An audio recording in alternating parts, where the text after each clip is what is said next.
지금 그 데카르트라고 하는 그 철학자 얘기를 대학교 신학교 다닐 때도 그 강의 시간에 들었으리라 생각하고 또 이 문제에 대해서 데카르트가 쓴 것도 있는데 여러분들이 그 현대 모더니즘 근대 이렇게 말하면 이 철학과 역사에서는 현대와 근대의 시작을 어디서 보냐면 데카르트에서 봅니다. 데카르트의 유명한 말 나는 생각한다 그러므로 나는 존재한다 유명한 말 아닙니까? 그러면서 데카르트는 모든 학문의 시작은 의심 회의부터 일체를 회의하라는 거예요. 일체를. 그래서 이성을 아주 높이 깊이 발전시키려 하려면 지금까지 우리가 들었고 알아왔던 일체를 회의를 해가지고 이 회의의 내용을 가까이 파고 들어가면 그 진리를 알 수 있다고 하는 데카르트 말이 있는데 데카르트는 그렇게 말합니다. 그래서 모든 학문의 것이 성을 가지려면 모든 그 학문이 자연과학이든지 물리학이든지 생물학이든지 신학이든지 간에 그것이 학문성을 가지려면 반드시 기하학이라고 하는 수학이라고 하는 원리에 따라서 엄밀하게 분석하고 정의되어야만이 그것이 학문이라는 거예요. 그런데 당시에 그런 주장을 하면은 그분이 1600년 시대, 1500 시대인데 그 주장을 하면은 그분은 교회에서 못 견뎌요. 그래서 그분은 둘로 나눴습니다. 하나는 일반 과학과 수학과 기하학에서 또 대수에서 물리학에서 분명하게 밝히고 확정되는 그런 학문도 있고 신학이라는 학문도 있다. 그러나 신학은 자기가 관계하지 않겠다는 거예요. 그러니까 이건 이런 말을 해요.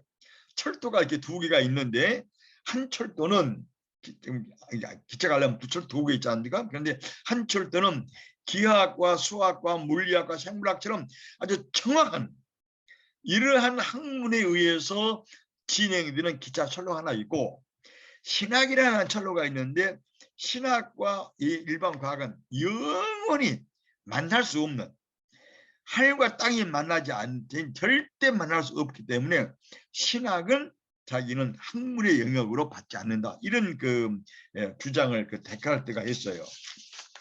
그래서 이 데카르트의 이 주장을 받아가지고 현대 2차, 1차 대전에 끝난 다음에 유럽의 그 모든 그 학자들은 이 데카르트의 주장과 함께 논리학과 수학을 합쳐가지고 모든 학문은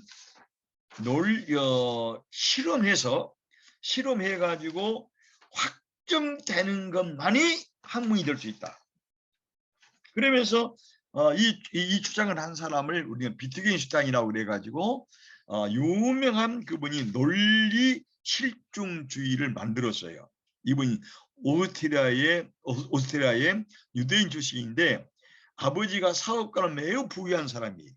그러니까 이분이 1차 대전에 참여해가지고 체포돼서 이태리에서 포로 생활을 했는데 이태리 포로 생활을 하면서 비트겐슈타인이 철학 논과라고 하는 책을 만들어 가지고 그렇게 두 가지로 큰 논리의 편 하나는 뭐냐 그러면 이렇게 일반 물리학이나 생물학이나 경험과학에서 확증될 수 있는 이런 명제 예를 들면 H2O 물은 산소와 수소로 되어 있다.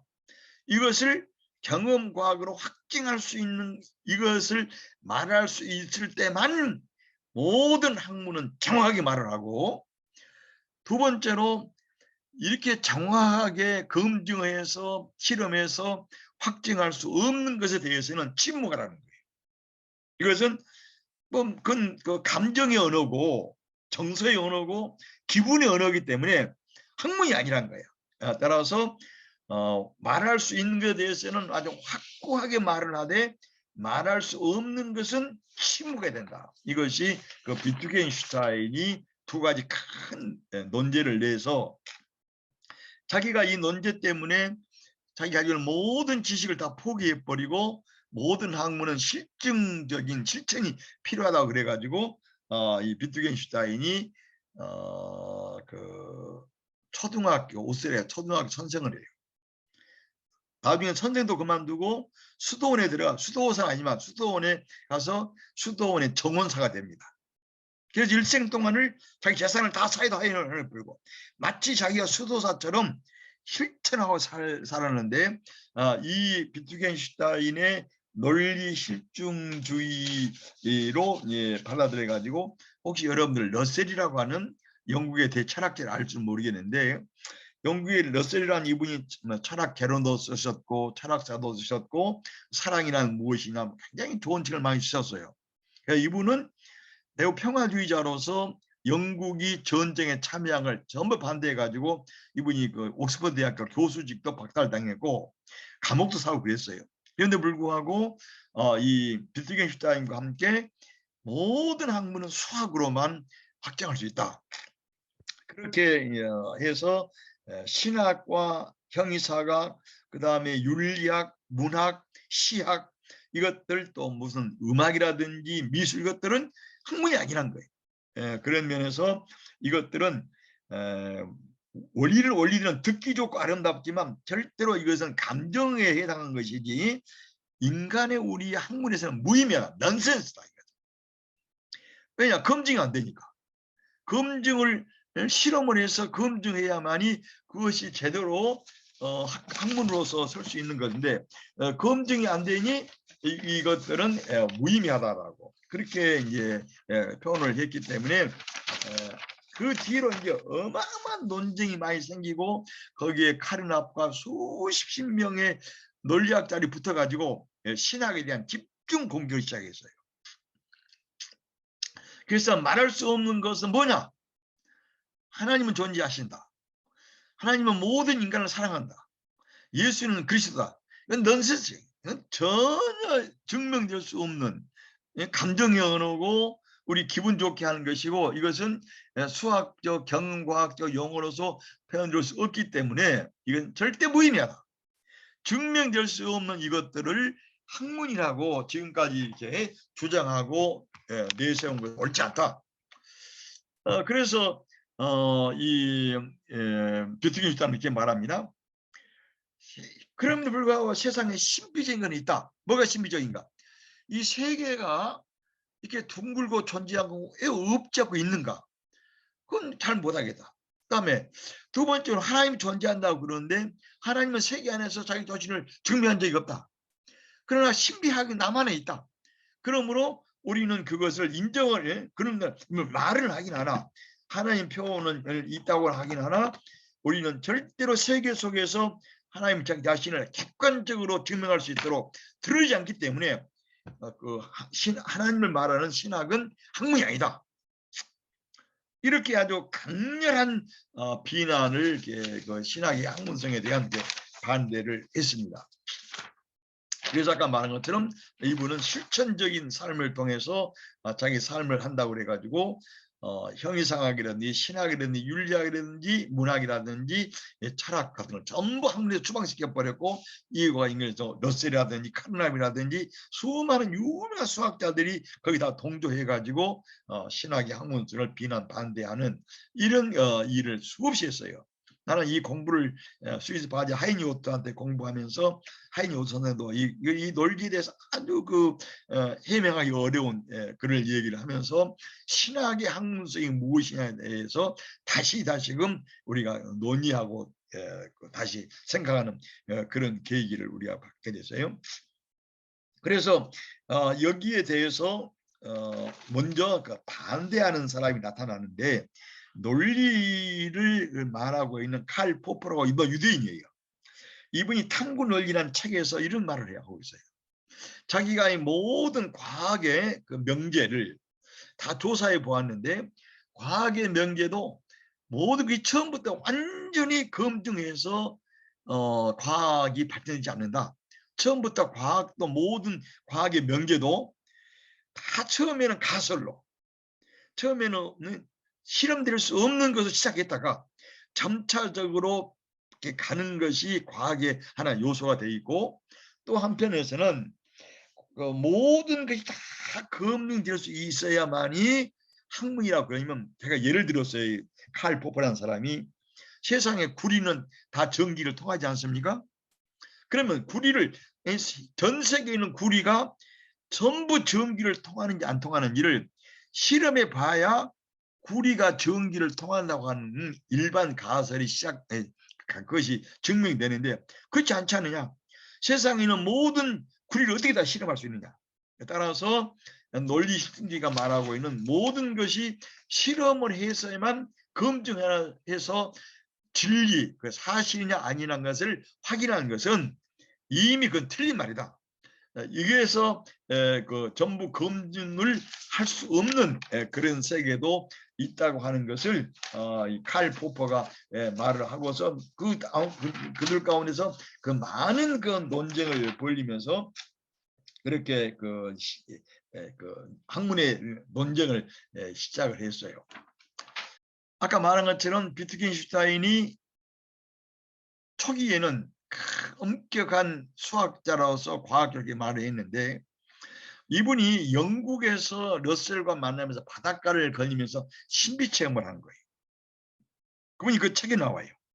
자기가 영국의 바닷가를 해변을 건너면서 전혀 자기가 생각지도 않는 기독교적인 신앙 경험을 한 거예요.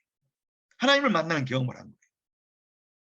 그리고서는 그분이 그 다음에 그 글을 쓰기를, 언어라고 하는 것은 모든 것이 논리학이나 물리학이나 생물학이나 자연과학에 의해서 그다음에 경험과학에 의해서 확증되어야만이 언어가 의미가 있는 것이 아니고, 모든 전부 수학 언어로 자연 언어로 환원시킬 수 없다.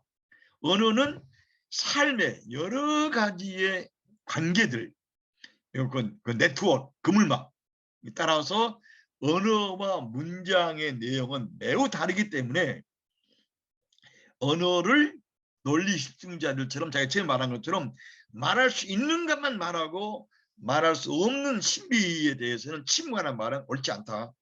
따라서 언어라고 하는 것이 여러 가지 삶의 정황에 따라서 달리 표현되고 이해되기 때문에 언어의 다양성, 언어의 복잡성, 언어의 초월성까지 이분이 이해하게 됐어요.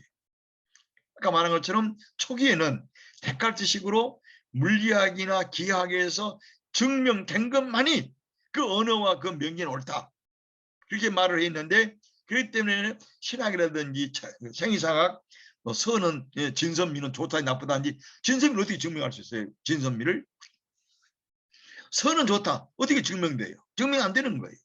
이것은 그런 명제들은 삶의 여러 가지 관계에서, 삶의 여러 가지의 그 정황에 따라서 그 해석되기 때문에 그 언어가 없기 때문에 모든 언어를 신학적인 물리과학이나 수학적으로만 환원할 수가 없다. 이렇게 표현했던 이분이 아까 말한 것처럼 그분 자신이 놀라운 게 신비체험을 한 다음부터 무슨 글을 썼냐 그러면 게임 오브 랭귀지, 언어의 게임이라는 책을 다시 썼어요. 그 책에 이분이 이런 말을 합니다. 생물학의 언어는 법학의 언어가 아니에요. 법학의 언어는 수학의 언어가 아닙니다. 수학의 언어는 신학의 언어가 아니에요. 또 이분이 그런 얘기를 썼어요.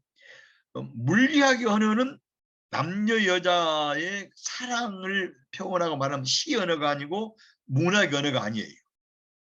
그다음에 문학의 언어는 법정에서 재판할 때 다루는 그 법정 언어가 아니야. 법정에서 말하는 문장과 언어는 법정의 관계, 법정의 정황, 법정의 네트워크, 그 그물망에서는 정확 옳지만 그 법정의 그물망을 벗어나면 헌법이라든지 뭐 병법이라든지 이 모든 것이 우리 물리학이라든지 수학이라든지 신학과는 관계 없지 않느냐. 마찬가지로 신학의 언어는 하나님은 모든 사람을 사랑한다든지 예수가 구세주란 말은 법정 언어가 아니지 않느냐.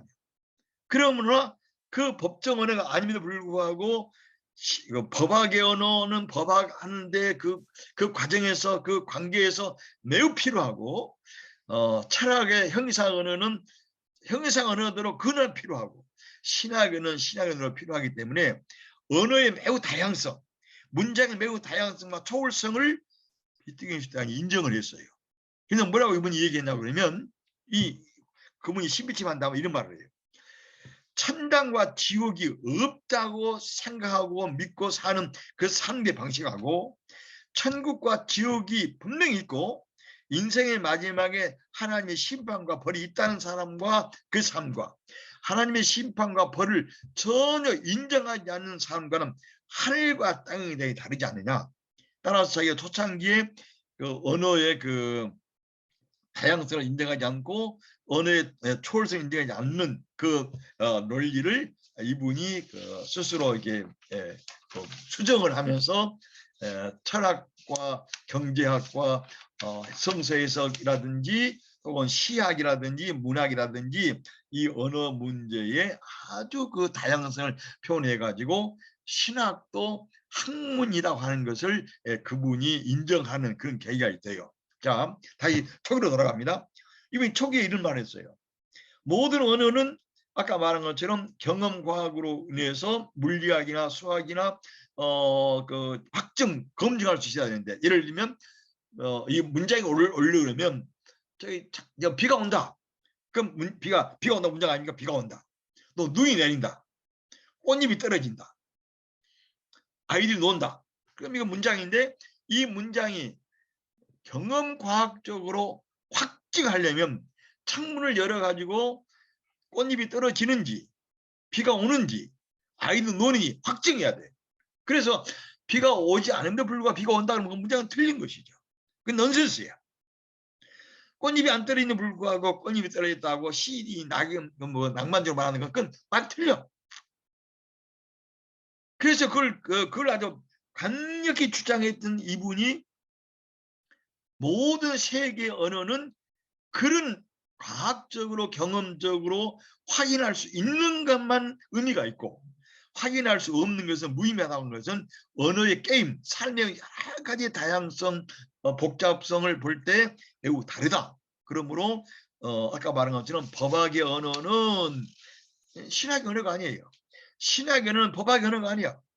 남녀 여자 사랑을 다루는 문학이라든지 시 언어는 그 시 언어로 그건 절대로 검증할 수, 자연과학으로 검증할 수 없으나 매우 중요한 내용을 가지고 있지 않습니까?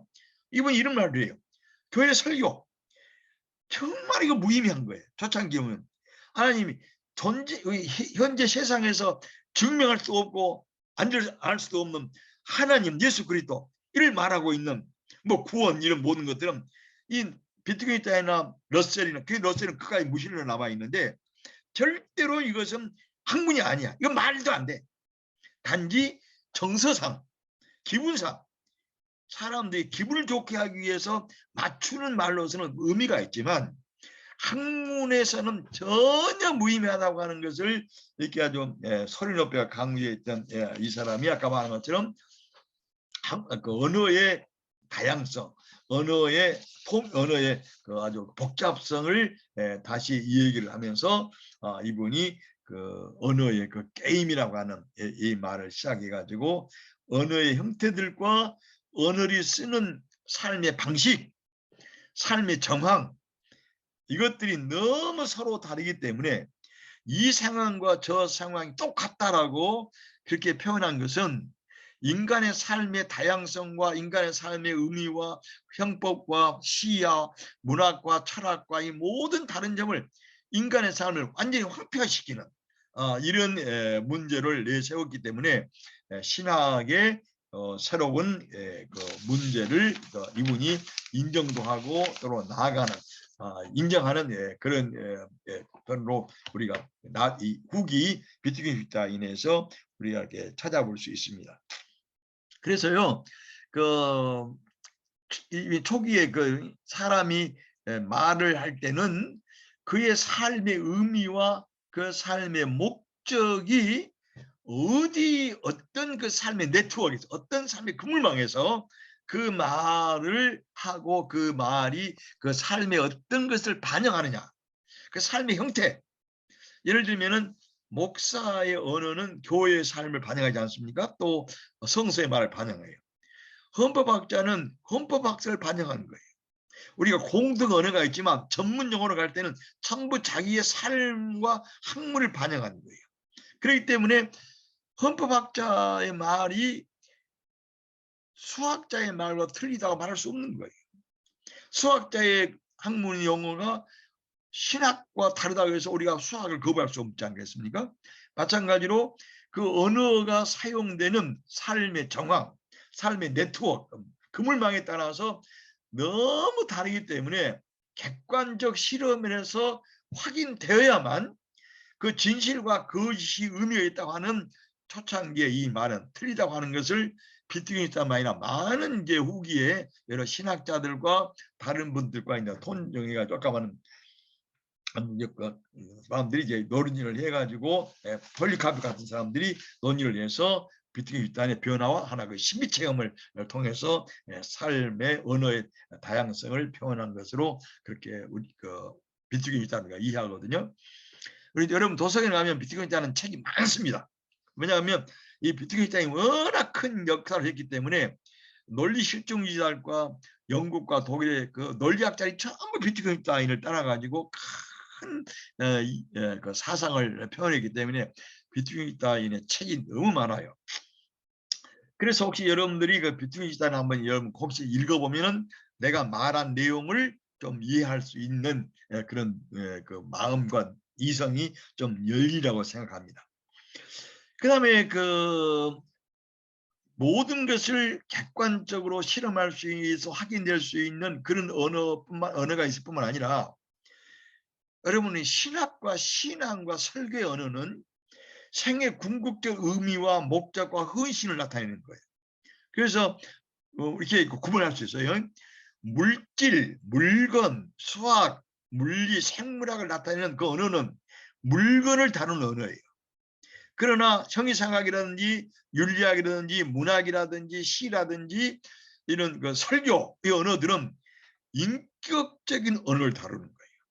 그러니까 인격적 언어를 다루는 것은 이 물리학과 수학과 헌법을 초월하고 넘어서는 이런 상징과 때에 따라서는 여러 가지의 그 초월적인 언어를 사용하기 때문에 그걸 틀렸다 말할 수 없는 거예요. 왜냐하면 그 삶의 정화가 그 네트워크, 그 그물망에서는 확실하고 정확한 내용을 가지고 있기 때문에 이와 같이 그 우리 그 신학의 학문성과 언어의 그 다양성과 복잡성을 우리가 이렇게 다시 한번 이해할 필요가 있다고 이렇게 생각하는 거예요.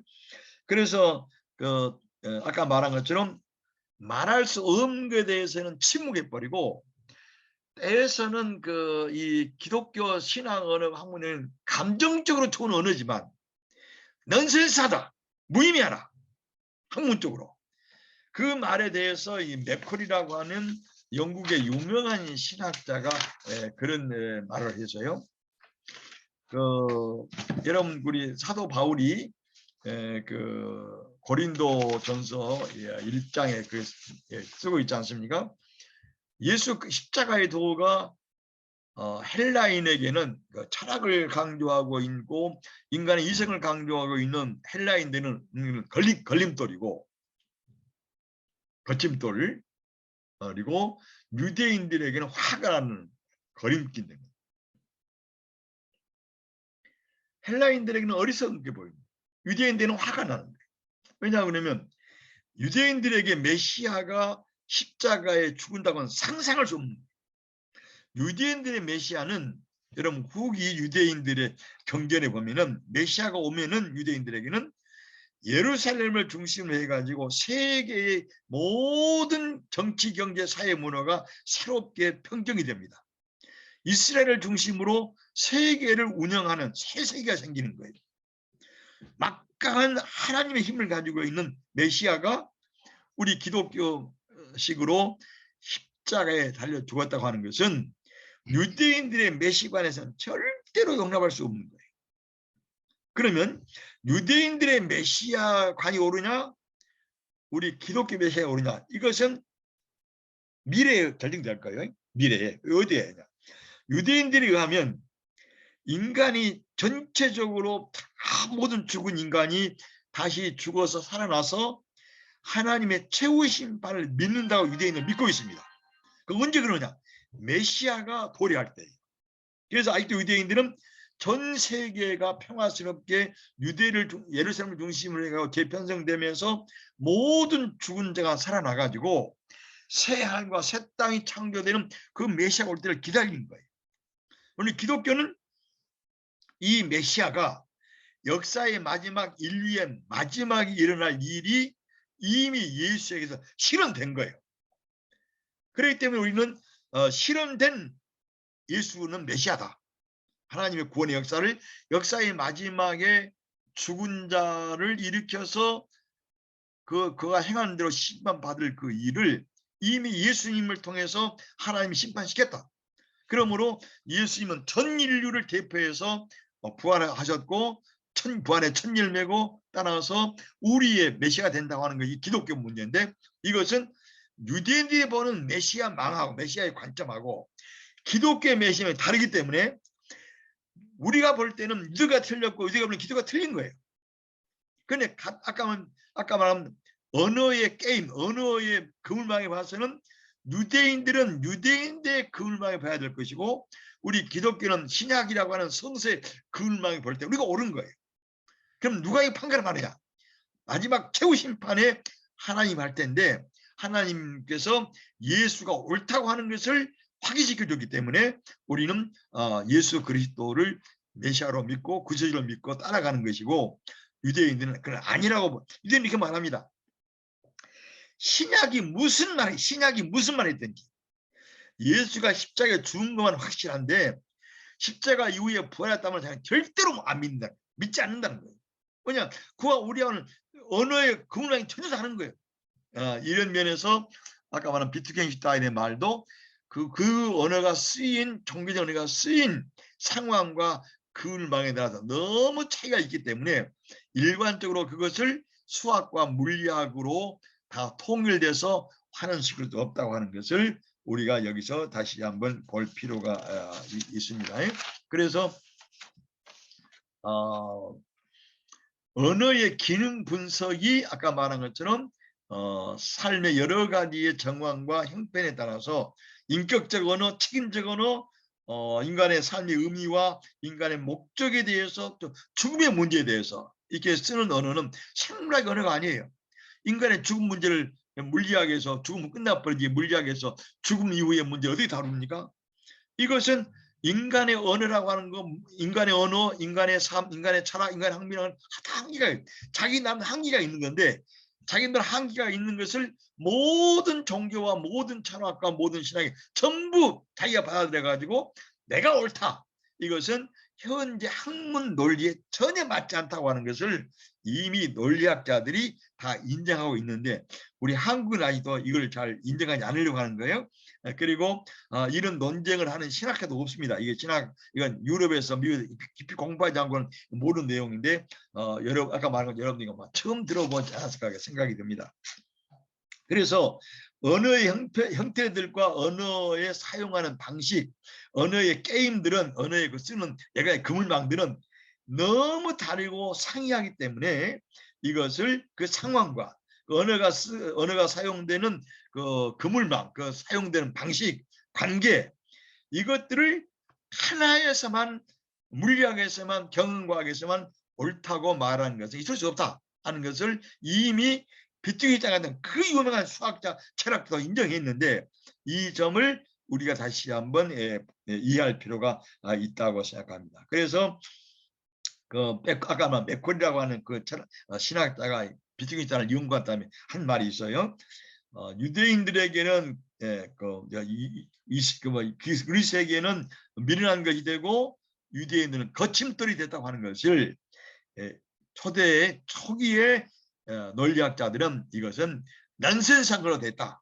그러나 이 넌센스한 것이야말로 우리 기독교의 파라독스, 초월적 언어, 인격적 언어, 책임적 언어의 증거가 되기 때문에 이 논리학도 이것을 인정하고 있다 하는 것을 맥코리가 이렇게 표현할 수 있는 걸 본 거예요. 그래서 이 맥코리는 이것을 다음과 같이 이렇게 정리하고 있어요. 모든 언어를 물리학과 수학에 사용하는 언어로 한은 볼 수 없다. 인격적 언어의 타당성을 논리학적 받아들이기 때문에 우리 기독교 신학과 형이상학, 윤리학, 문학 이것들을 또 인격적 언어로서 인간의 삶의 의미와 인간의 삶의 관계를 표현하기 때문에 이 언어의 타당성도 우리는 다 인정하자. 그 다음에 아까 말한 것처럼 신학의 언어 이것은 윤리학 언어, 형이상학은 감정적 언어다. 기분 좋게 만들지만 넌센스하다. 이 말을 맥코리는 뭐라고 얘기하냐면 언어를 감정적 의미와 실증적인 언어로 또 다시 말하면 자연과 언어에서 쓰이는 언어만 양분할 수 없다. 언어는 감정적 언어와 실증적 언어가 통합되고 합동되고 통일되어 있지 이것을 양분될 수 없다.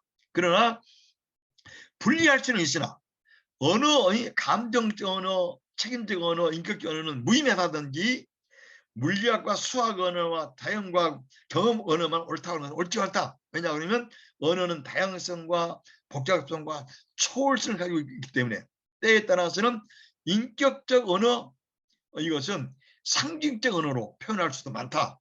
상징적 언어야말로 여러분 우리 문학에서 또 우리 신학의 성서에도 얼마나 상징이 많은가. 여러분 요한계시록 상징 언어가 얼마나 많아요. 이 상징 언어는 수학이나 물리학보다 훨씬 더 강력하게 인간에 대해서 빛을 발하고 인간의 삶 의미와 목표를 정하기 때문에 이 상징적 언어에 가진 것을 우리는 물리학이나 감정, 실제 언어로만 말할 수가 없다. 세 번째 이렇게 말합니다. 생의 의미와 목표를 서술하는 언어는 경험적 과학적 언어보다도 간접적 상징적 혹은 추상적 언어가 훨씬 잘 맞는다. 여러분 우리가 추상적 언어가 얼마나 많습니까? 우리가 그래서 아까 말한 것처럼 간접적 언어, 상징적 언어, 추상적 언어. 여러분 문학이라는 것이 많이 상징적 언어가 많아요. 여러분 철학도 상징적 언어가 많습니다. 우리 성서도 그렇습니다.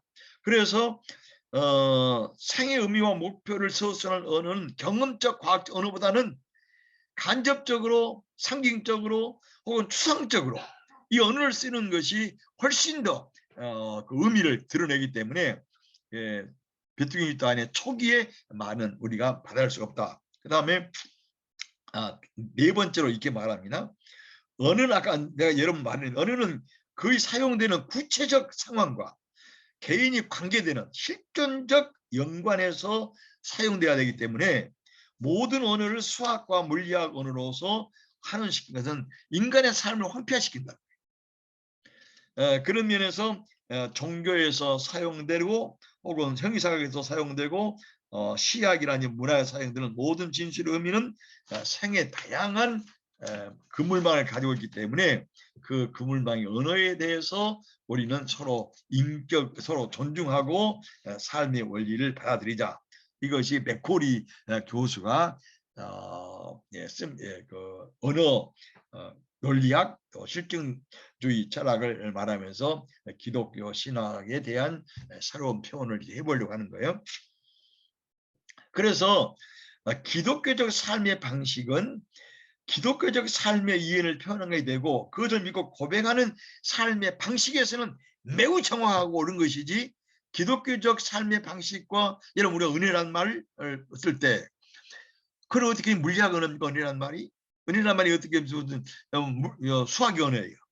그래 이 은혜란 말은 기독교에서는 생명 같은 언어인데 이 언어는 매우 기독교적 삶의 방식과 삶의 이해를 표현하는 것이기 때문에 그 삶의 이해와 삶의 방식을 표현하는 이 언어야말로 기독교의 생명력이에요.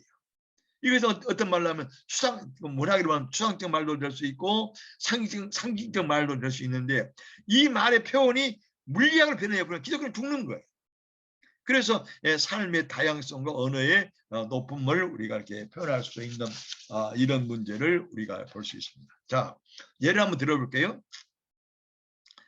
자, 여러분 우리 성찬식 하지 않습니까? 성찬식 할 때 이것은 나도 목사로 성찬식을 여러 번 해봤는데 빵을 이렇게 떼어주면서 이것은 여러분들을 위해 주시는 예수의 몸입니다. 또 포도를 줄 때 여러분들의 죄를 사하기 위해서 주님이 주시는 피입니다. 여기에 대해서 우리 기독교에서는 세 가지 큰 의견이 있어요. 첫째로 루터의 의견이 있습니다. 루터는 뭐라고 얘기하냐면 이것은 예수의 몸이다. 이건 예수의 피다. 그런데 루터는 뭐라고 얘기하면 예수의 몸과 피가 실제로 그 빵 주위에 포도 주위에 부활하신 예수 몸이 임재한다는 거예요. 그래서 루터의 성찬식을 우리가 신학적으로 뭐라고 하냐면 실제적인 예수의 임재라고 표현합니다. 루터는 실제적으로 예수의 우리가 성찬할 때 예수의 빵과 우리가 포도주와 또 빵을 먹을 때 예수의 몸이 눈에는 안 보이지만 증명할 수 없지만 실제로 부활하신 예수의 몸과 피가 그 빵과 포도에 임한다는 거예요. 루터의 말은. 여기에 대해 추인기는 매우 반대한 거예요. 부활하신 주님은 하늘에 계시지. 어떻게 예수의 몸과 피가 우리 성찬식하는 빵과 포도에 오느냐. 그래서 추인기는 뭐라고 얘기하냐면 우리 성찬식은 우리가 1년에 한 번씩 돌아가신 부모님들을 기념하듯이 추도식 하듯이 이건 추도식에 불과한 것이지 이걸 행할 때 나를 기념하라. 나를 메모리하라. 예수의 죽음을 우리가 기억하는 것이지 예수의 몸과 피가 성찬식 오지 않는다고 하는 것을 추인기는 강조합니다. 그래서 원래 루터와 추인거리가 이 성찬식 때문에 논쟁을 많이 했어요. 둘이 합치다 이게 때문에 논쟁을 피해가지고 결국 합치지 못해가지고 오늘날도 추인거리를 고백한 사람, 믿는 사람들은 루터를 거부합니다. 칼빈은 추인거리하고 루터를 좀 이제 화해시키고 종합해서 예수님의 본래 뜻이 무엇일까를 이렇게 가히 생각해요. 그분이 기독 강요의 성찬식의 논문에 글이 나옵니다. 칼빈은 뭐라고 얘기하냐면 아까 말한 루터는 부활하신 예수의 몸이 직접 빵과 몸이 임하고 포도주에 예수의 본함이 직접 임한다는 거예요. 이걸 리얼 프레젠스예요. 루터는 아까 말한 추인거리는 그건 그렇지 않다. 이건 기념한 것이다. 근데 칼빈은 뭐라고 얘기하면 직접 예수의 몸과 피가 빵과 포도주에 임한 것이 아니고 예수님께서 하늘에 계신 주님께서 영적으로 성령을 통해서 빵에 예수의 몸이 또 포도주에 예수의 피가 영적으로 임하는 것이지 루터처럼 직접 임하지 않는다. 그래서 이 칼빈은 루터와 추인거리를 화해시키려고 했는데 오늘날은 우리 개신교에서는 다 칼빈을 따라갑니다.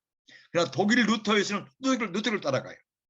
그러면 이 세 개를 종합할 수 없어요. 또 다르니까. 어떻게 말하냐? 아까 언어의 게임. 독일에 있는 루터 교회는 루터의 언어 게임을 따라간 거예요. 그렇게 자기들은 거기서 예수의 몸과 피를 경험하는 거예요. 추인거리는 기념하고 끝나는 거예요. 우리 개신교에서는 칼빈을 주장하는 장로교에서는 예수님의 몸과 피가 영적으로 우리가 포도주를 마실 때 빵을 뗄 때 오신다. 이렇게 우리가 믿음으로 그리스도를 우리가 사귀고 경험하고 노는 것이 성찬식입니다.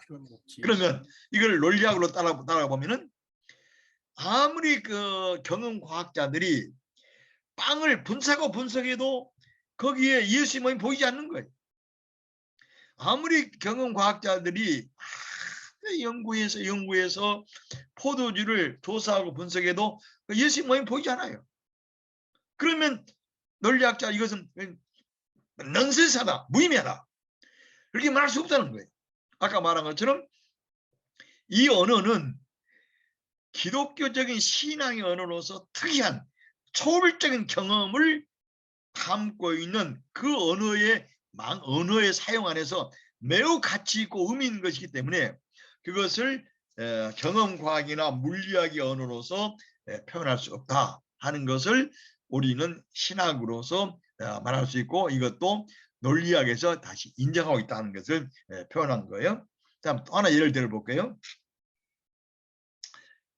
예수께서 십자가에 지난번 예수가 부활을 우리 강의했는데, 예수의 부활을 한 다음에 십자가를 할 때 예수의 한 제자 가룟유다는 자살해 죽었고 11제자는 전부 도망가 버렸어요.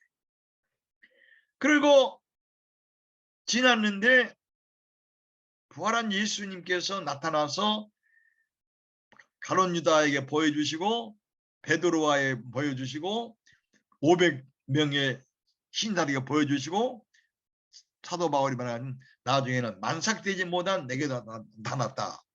예수께서 나타났다는 거예요. 그러면 예수님이 나타났던 그 현상이, 예수님이 나타난 현상이 카메라로 찍으면 찍어질까요? 아무리 정확한 전자현미경으로 예수님께 나타난 것을 찍으면 나타날까요? 또 더 중요한 것은 예수님께서 부활하셨다는데 부활한 현장을 아무도 본 사람이 없어요. 아무리 그때 예수님이 부활한 것을 알기 위해서 지금 현미경을 예수의 무덤에다 갖다 놓고 전자현미경을 갖다 놓고 양자현미경을 갖다 놔도 예수님이 부활 나온 것을 잡힐 수가 없어요. 왜냐 그러면 그것은 초월적이고 분명히 나타났지만 예수의 부활의 부활의 현신, 부활 자신은 역사적으로 분명하지만 그것이 자연과학으로 전자현미경으로 증명하거나 그것을 확증할 수 있는 그런 성격은 아니에요. 이런 면에서 신학의 언어는 특수한 언어다.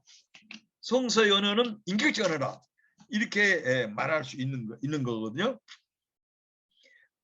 그다음에 그런데 만일에 논리학자들이, 무신론자들이 이렇게 말하기를, 아니 그것은 내 눈으로 자연과학으로 경과학으로 예수의 부활을 증명하거나 확증할 수 없기 때문에 그것은 11제자들이나 또 그 사람들이 뭐 500명 된 사람들이 집단 무의식이고 집단 무의식에 의한 환각, 환상, 그들의 최면에 걸린 것이다. 그렇게 주장한다고 하는 것은 신앙의 언어와 설교의 언어, 성서의 언어를 경험과학적으로 증명할 수 없기 때문에 그걸 집단 무의식이나 환상이나 환각이나 뭐 개인 주관적인 무슨 그 환상이라고 본 것은 신학과 성서의 언어의 초월성, 특별성을 전혀 이해하지 못하는 그런 현상이라고 우리는 말할 수가 있습니다. 그래서 아까 내가 말한 것처럼 성만창도 그렇게 증명할 수 있는 그 빵 속에서 예수의 몸과 예수의 피를 빵에서 포도에서 증명할 수 없듯이 그런 면에서 우리는 성서의 언어의 특별성, 특이성을 우리가 표현할 수 있고 말할 수 있다고 하는 것을 우리가 다시 한번 말하려고 하는 거예요. 그래서 이 기독교의 성서의 언어의 특이성이 어디가 있느냐? 자, 여러분 하나님이 창조를 본 사람이 있나요? 아무도 없어요. 하나님께서 세상을 창조를 본 사람이 누가 있어요? 예수님께서 부활한 그 현장을 본 사람이 아무도 없어요. 이거나 그럼에도 불구하고 경험과학적으로 증명할 수 없으나 물리학이 증명할 수 없으나 분명히 역사 안에서 예수님은 부활하셨어요. 분명히 하나님께서는 창조하셨어요. 보이는 거 보이는 모든 것을. 이것은 하나님의 계시 언어입니다. 계시 사건은 하나님 계시 사건은 자연과학과 물리학과 수학과 이런 기하학이 절대로 증명하지 못해요. 그렇다고 해서 이것을 집단 무의식이라든지 혹은 여러 측면에서 뭐 최면수라든지 말한 것은 언어가 가지고 있는 이 신학 진이 가지고 있는 명확하고 분명한 특별한 초월적 언어의 현실, 이 다양성과 복잡성을 전혀 모르는 무지한 생각인 거예요. 그래서 검증할 수 없는 것은 무의미한 것이고 증명할 수 없는 것은 전부 거짓이고 이건 최면술이고 기독교는 사람을 속이는 것이다. 많은 무신론자 이렇게 말하고 있는 거예요. 이것은 현대 논리 실증자들이 볼 때는 언어의 다양성, 언어의 초월성, 언어가 가지고 있는 문제가 가지고 있는 매우 다양한 삶의 방식과 인격적 언어와 물질의 언어를 혼동시켜 버리는 매우 무지몽매한 이 소사이나밖에 말할 수 없는 거예요.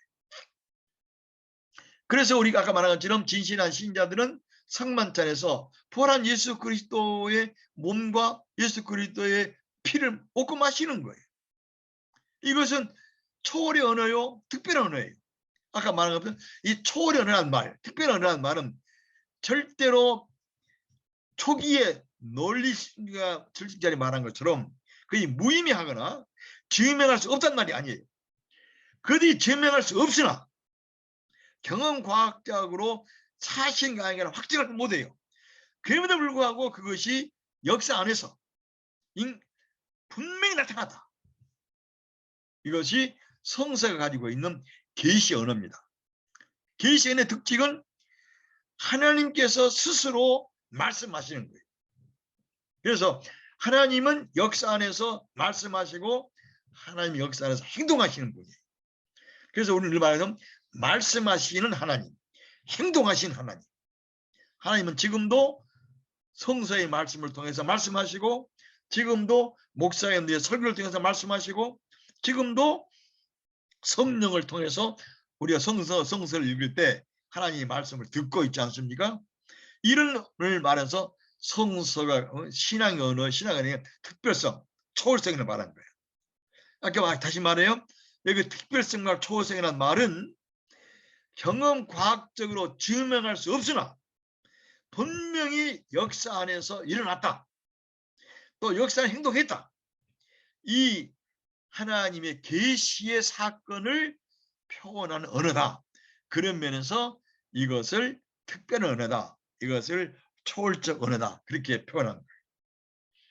그래서 우리가 신학 공부는 신학은 물리학과 수학이 말할 수 없는 더 이상 그 초월. 물리학자도 수학자도 이 기독교적인 언어의 망에 그 그물 속에 들어오면 인정할 수밖에 없는 그 초월적 계시 현실을 말할 때 특별하다, 초월적이다, 자연과가 수학보다 더 위에를 표현하기 때문에 이것을 우리는 신학이라고 하는 새로운 학문을 말하고 표현하고 듣습니다. 그래서 아까 말한 것처럼 신학의 언어의 특성은 그것이 계시, 하나님이 스스로 말씀하셔요. 내가 말한 것이 아니고 우리 목사님 말한 것이 아니라 성서를 통해서 하나님이 스스로 말씀하셔요. 우리가 계시록에 볼 것 같으면 성령이 말씀하신 것을 들으라. 성령이 말씀하신. 구약에 보면 하나님이 아브라함에게 말씀하시고 이삭에게 말씀하시고 요나에게 말씀하시고 이사야에게 말씀하시고 이사야가 말하는 하나님이 말씀하신 거예요. 이것을 계시언어라. 계시언어. 하나님이 말씀하시니까 인간이 말하게 된 거예요. 이것을 성서의 특별한 언어다. 초월의 언어다. 계시 언어다. 이렇게 말하기 때문에 이 진술을 말하고 표현한 신학은 신학이라고 하는 성서라고 하는 특별한 이 관련성, 그 텍스트, 콘텍스트, 이 관련성, 이 언어를 떠나서는 신학의 언어를 말할 수가 없다. 이 말을 우리가 표현한 거예요. 그래서 첫 번째로 신학의 특징을 말하면 세 가지인데요. 첫째로 신학의 말의 원리는 성서에 증언된 계시 언어와 관계합니다. 성서에 증거된 계시 언어라는 것은 하나님이 말씀했다는 거예요. 하나님이 말씀한 것은 자연과학이 증명할 수 없어요. 역사학이 증명할 수 없어요. 그럼에도 불구하고 하신 거예요. 그래서 성서에 하나님의 말씀에 올리는 성서에 증거된 계시의 증거에 관계한 거예요. 그렇기 때문에 그때 신학은 의미가 있어요. 만약에 신학이 물리학이 언어나 수학이 언어나 신학이 아니에요. 그렇죠? 왜냐하면 신학은 하나님이 계시 사건과 관련하기 때문에. 두 번째로 신학의 진술은 예수 그리스도를 주라고 고백하는, 예수 그리스도를 우리 구세주라고 고백하는 이 말에 관계될 때 신학은 의미가 있어요. 내가 지난번에 말씀했는데 계몽주의 신학은, 자유주의 신학은 사람들에게 듣게 하기 위해서 예수는 하나님 아들이라든지 예수는 우리 구세주가 아니고 위대한 윤리학자다. 칸트가 이렇게 말 표현했어요. 칸트가 그리스도라는 책이 있는데, 칸트는 예수는 그리스도가 아닙니다. 칸트는 예수는 하나님 아들이 아니에요. 칸트는 예수 부활하지 않았어요. 단지 칸트에게 중요한 것은 예수는 산상설교, 최인류 역사에서 어떤 누구도 말할 수 없는, 실행할 수 없는 것을 예수가 하신 거예요. 그러면서 칸트에게 예수는 탁월한 윤리학자예요. 이렇게 기독교가 예수를 윤리학자로, 칸트가 보는 최고의 윤리 이상을 실현한 분으로 기독교가 신학을 한다면 그 신학이 아니에요. 신학의 언어의 진술의 아주 학문의 중요성은 예수는 하나님의 아들이요, 예수는 우리 구세주요, 예수는 화해자이고, 예수는 우리의 모든 죄를 세속하기 위해서 죽고 부활했고 지금도 하늘과 땅의 모든 것을 붙들고 우리와 함께 있다고 하는 이 예수 그리스도와 관계할 때 신학은 살아있는 거예요. 세 번째로 신학의 진술은 계시 사건에 대한 진술이기 때문에 뭐가 중요하냐? 성령이 이 계시 사건을, 계시의 말씀을 우리 마음속에 조명하고 성령께서 이 계시 사건을 우리 마음에 확증해줘요. 이것을 칼빈은 뭐라면 이걸 내증, 성령의 내증의 내적인 증거예요.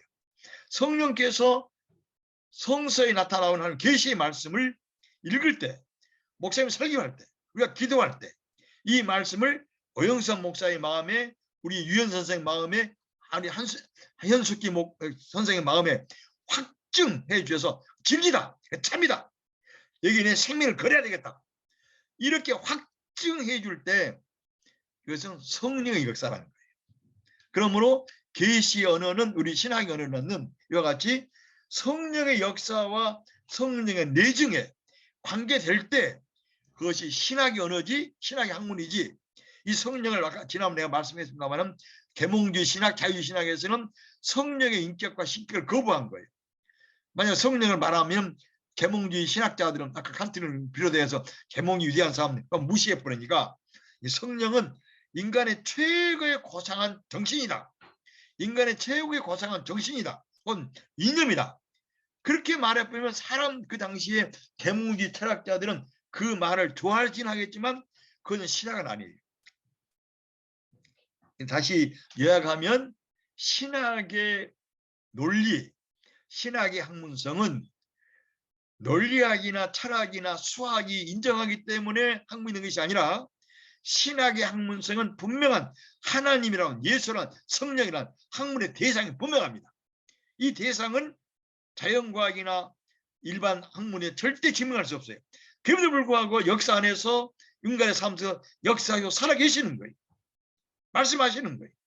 이런 면에서 신학이 올리는 성서에 증거된 계시의 증거에 관계할 때 그건 신학이다. 이건 기독교 신학이에요.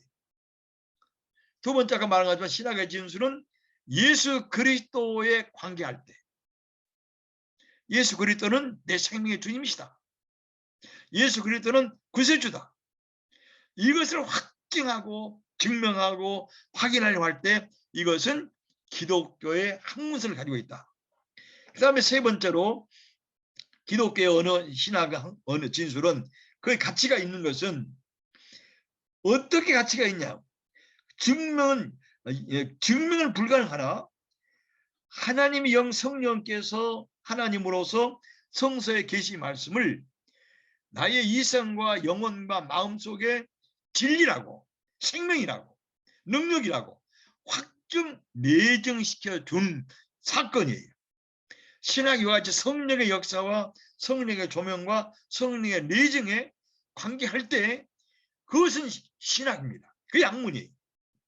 그래서 칼발 때 말하기를 신학의 학문성은 모든 학문이 대상이 있듯이 신학도 뚜렷한 대상이 있다. 이 대상이 삼일체 하나님이에요. 이 대상이 없는 신학은 존재할 수 없어요. 그래서 우리 영어에 I believe in God이에요. I believe God이 아니에요. 그 believe in 전치사 대상. 나는 하나님에 대해서, 예수에 대해서, 성령에 대해서 이 목적이 분명해요. 목적적 대상이 있어요. 이 대상이 바로 우리의 주가 되셔가지고 오영석의 마음속에 영혼 속에 주님이 계시고 성령이 계시고 하나님 계실 때 이거 기독교인이에요. 그래서 성서 우리 신학은 바로 이러한 언어를 표현하고 증언한 것이기 때문에 이때 기독교 신학은 분명한 대상이 있고 이 대상을 알아보고 대상을 확인하고 대상을 이해하고 대상을 깨달으려고 하는 것이 기도요, 신학이요, 설교예요. 이런 면에서 신학과 설교는 아주 밀접한 관련이 있습니다. 그래서 이 신학은 교회의 필요에 봉사한 학문이고 교회 목사의 설교가 과연 교회의 모든 고백이 교회의 모든 가르침이 아까 말한 것처럼 성서가 증언하고는 계시 증언에 일치하는지 그 목사의 설교와 또 교회의 모든 신학 고백이 또 교육이 예수 그리스도가 우리 주라고 하는 것을 분명히 말하는지 또 교회의 언어와 교회의 가르침과 목사의 설교 진술이 성령의 이와 같은 확증을 성령의 내증을 분명히 말하는지 이것에 이게 그르칠 수 있고 잘못할 수 있어요. 왜냐 그러면 여러분 교회 안에 과학자로도 철학자로도 심리학자 여러 행정학자 많이 있습니다. 수학자도 많아요. 이분들이 간증을 합니다. 때에 따라 설교도 해요. 그러면 그들이 설교하고 간증하고 쓴 글을 보면 자기가 알고 있는 신학과 그게 알고 있는 학문 거기에 관련해서 글을 쓰고 간증하는데 틀린 게 너무 많은 거예요. 그분들은 아주 그들의 성실성, 그들의 진지성, 그들의 간증은 매우 감동스러워요. 그러나 그들이 간증한 내용들을 이제 이해를 해보면 아까 이옥의 장로가 지금 그런 분도 계시지만 아주 엉뚱한 말이 많아요. 옛날에 지금 돌아가시기 전에 이어령 교수가 있었는데 이어령 교수가 예수 믿기 전에 그 말을 했어요. 기독교는 피를 먹고 마시기 때문에 기독교는 예수의 피를 먹고 마시는 성장을 그 표현해서 보니 예수 믿기 전에 기독교는 예수의 피를 먹고 마시기 때문에 사람을 살인하는 피를 나누는 종교라고 해요. 아주 무시무시한 말을 합니다. 그런데 그분이 아주 지성인이고 공부를 많이 했기 때문에 무신자인 그 말을 좋아했는데 그분이 예수 믿고 나서 뭐라고 한 줄 아세요? 자기 이 모든 말은 틀렸다는 거예요.